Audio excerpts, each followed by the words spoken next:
Hi, I'm Sam Whittle from Adelaide, Australia, and I'm here at the ACR 2018 meeting in sunny Chicago.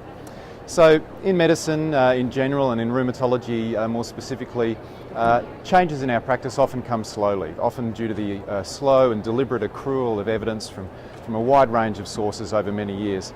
But sometimes a trial comes along that in itself can be enough to change our practice. And to my mind, one of those trials is the SCOT trial. It was published earlier this year in the New England Journal of Medicine, and it compared myeloablative autologous stem cell transplantation versus intravenous cyclophosphamide in patients with severe scleroderma.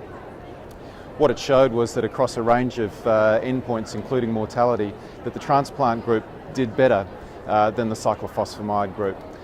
It came at a cost though. The cost was that there was a high early mortality from the treatment itself. So 6% of patients in the transplant group died as a result of the transplant within the first 6 years.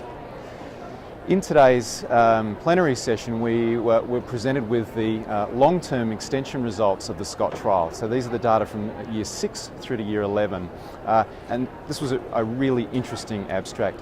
Essentially what it showed is that the benefits that were seen in the transplant group were sustained out to 11 years.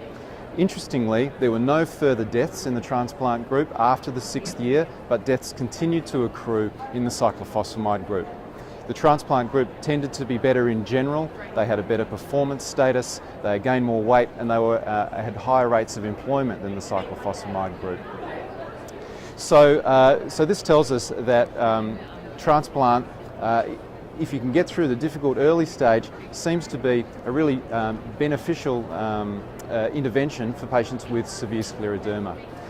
The big challenge, of course, is going to be for us as clinicians to decide not only which patients to treat, but when to treat them. The key will be to intervene at the exact right time that maximises these risks and benefits, and this will not be an easy decision. But thankfully, with data like these, we at least have much more useful data that we can present to our patients to help make a shared decision together for this really devastating disease.